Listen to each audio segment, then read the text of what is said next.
Have you ever considered the power of speaking out against injustice, no matter the potential consequences? In the realm of politics, this act of boldness is often easier said than done. Yet, there are those who dare to raise their voices. Save Peter Gregory Obi in Nigeria and Oji Baba in the US. Obi, a political figure known for his courage and tenacity, has never shied away from calling out the criminal elements that threaten the integrity of his nation. His actions serve as a beacon of accountability, a call to action for leaders to stand against corruption, and a testament to the power of speaking out. Consider this. Obi, risking his reputation, his career, and even his life, dares to point fingers at the corruption plaguing his homeland.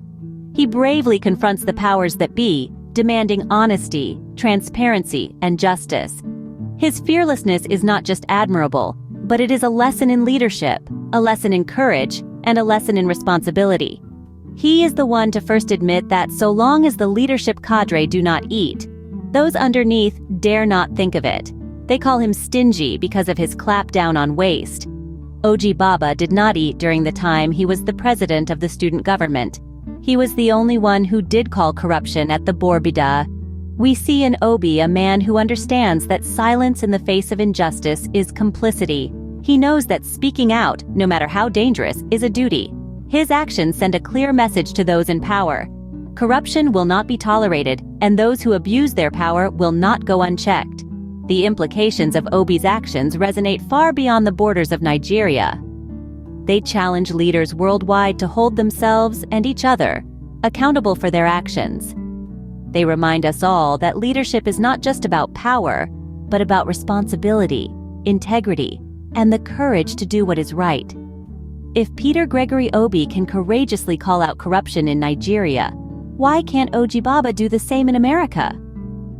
By calling out the original sin of slavery against women and the community of color, what if standing for what you believe in could potentially cost you your life? Would you still take the stand?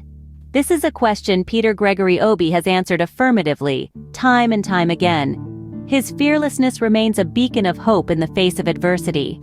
He doesn't shy away from calling out the criminal elements within Nigeria, risking his life in pursuit of a better nation. Obi's courage is more than just words. It's a commitment to principles. He's shown an unwavering dedication to his beliefs, acting as the voice for those who cannot speak, fighting for justice and equality, and challenging the status quo. He has put himself in the line of fire, all in the name of a better Nigeria. Now, let's turn our gaze across the Atlantic to America. Here, we have Oji Baba, a man who, unlike Obi, seems hesitant to take a similar stand. Despite the rise of white nationalism and its misogynistic practices, he has yet to muster the courage to openly challenge this radical ideology. It begs the question, why the reluctance? Why the silence? Is it fear or is it complacency? It's a stark contrast to Obi's audacious approach, demonstrating that courage is not bound by geography, nor is it confined to a particular culture or race. This isn't a call for reckless endangerment or unnecessary conflict. It's a call for integrity, for moral courage, for the fortitude to stand up against injustice, no matter the personal risk. In a world that's increasingly divided, we need more leaders like Obi, leaders who aren't afraid to stand up for what's right, who aren't deterred by the potential cost. We need leaders who recognize that the fight for justice and equality transcends borders, cultures, and races. The courage to stand for what is right should not be limited by borders or race. This is a sentiment we should all aspire to embody, a call to action for us all to be a little braver, a little bolder, and a lot more like Peter Gregory Obi. Does a government's approach to refugee camps reflect its commitment to human rights?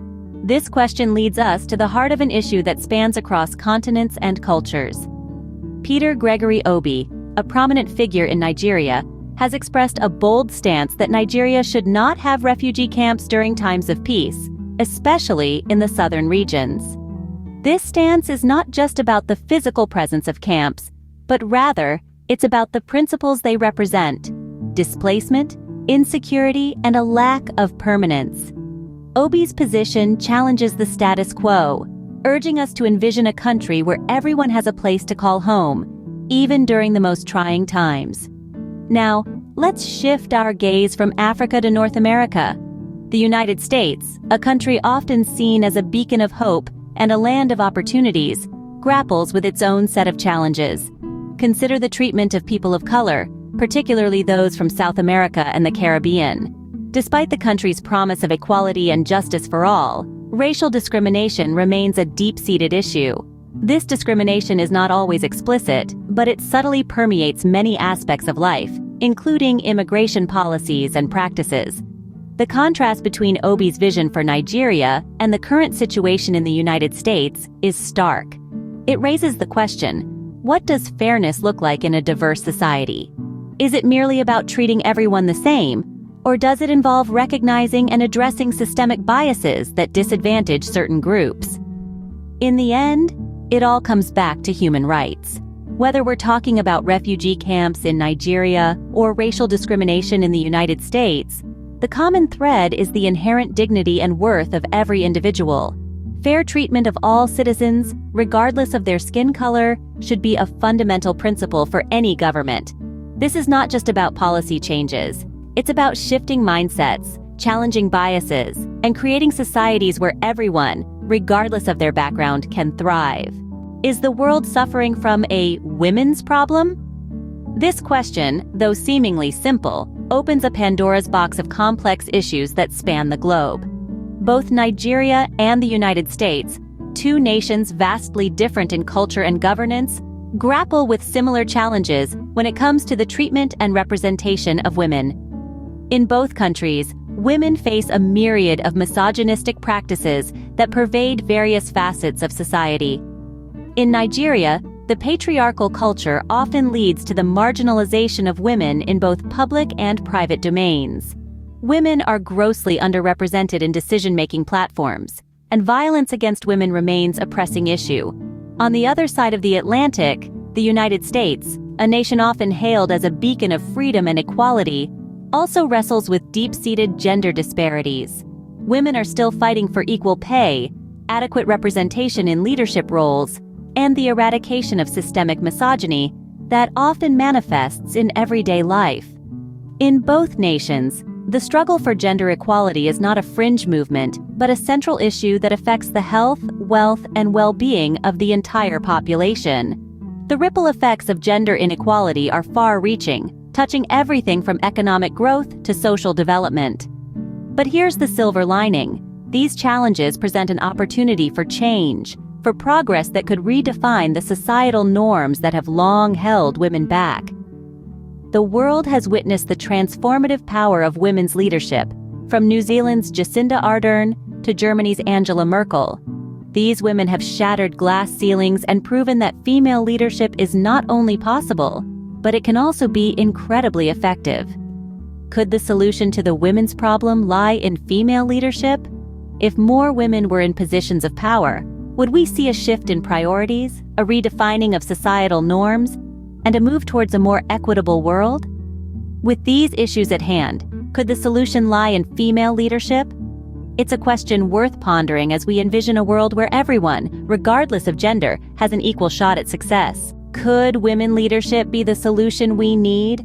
Let's delve into this, focusing on two potential candidates, Nikki Haley and Vera Ehigiator, who could be the future presidents of the United States and Nigeria, respectively. Nikki Haley, former United States ambassador to the United Nations, has long been a beacon of leadership and strength. With her vast political experience, she has demonstrated an ability to make tough decisions and stand up for what she believes in. As a woman of Indian descent, she represents the diversity that makes America great. Her potential presidency could serve to bridge divides, promote inclusivity, and challenge the status quo. On the other side of the Atlantic, we turn our attention to Vera Ehigiator. A powerhouse in her own right, Ehigiator has shown unwavering dedication to public service in Nigeria. Her leadership style, characterized by empathy and tenacity, could potentially bring about the much-needed reform in Nigeria's political landscape. The potential presidencies of these two women offer more than just symbolic victories. They present an opportunity for new perspectives to be brought to the table, for policies to be shaped by a broader range of experiences. Women in leadership can challenge traditional power structures, paving the way for a more inclusive and equitable society. But it's not just about gender. It's about the skills, experience, and vision that these women bring. Their qualifications speak for themselves, but more than that, their potential to inspire and lead is what truly sets them apart. Having women in the highest offices could usher in a new era of leadership, one that values collaboration over competition, empathy over apathy, and inclusivity over exclusion. It's not about replacing men, but about leveling the playing field and recognizing the value that women bring to leadership. The future of leadership could very well be female. This isn't just a hopeful statement, it's a call to action. Let's embrace the potential for change and look forward to a future where leadership is not defined by gender, but by one's ability to inspire, to lead, and to effect positive change. What can we do to bring about this change? Now that we've explored the power of speaking out, the risks of standing for beliefs, the issues of refugee camps and discrimination, the global women's problem and women in leadership, it's time to turn our focus to the actionable steps you can take to bring about change. We've seen the courage and determination of individuals like Peter Gregory Obi and Oji Baba. They've shown us that it's not enough to simply recognize the issues at hand, but that we must be willing to use our voices, to risk our comfort, and to challenge the status quo. But they can't do it alone.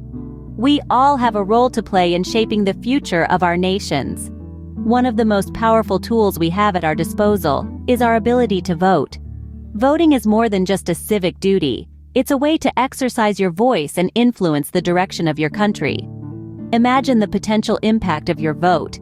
It could help elect leaders who aren't afraid to stand up against discrimination, leaders who believe in equality and justice for all, regardless of gender, race, or socioeconomic status. Leaders like Nikki Haley and Vera Ejigietor, who could become the next presidents of the United States and Nigeria in 2024 and 2027 respectively. But remember, political participation doesn't stop at voting. Encourage others to vote. Raise awareness about the issues that matter to you. Support women in leadership roles, not just in politics, but in all sectors. Let's break down the barriers that prevent women from reaching the highest offices of the land. And so, as we come to the end of this discussion, let's not forget the power that lies within each of us. The power to effect change, the power to challenge the status quo, and the power to create a future that reflects our shared values and beliefs. Together, we can create a future where leadership knows no gender and justice is for all.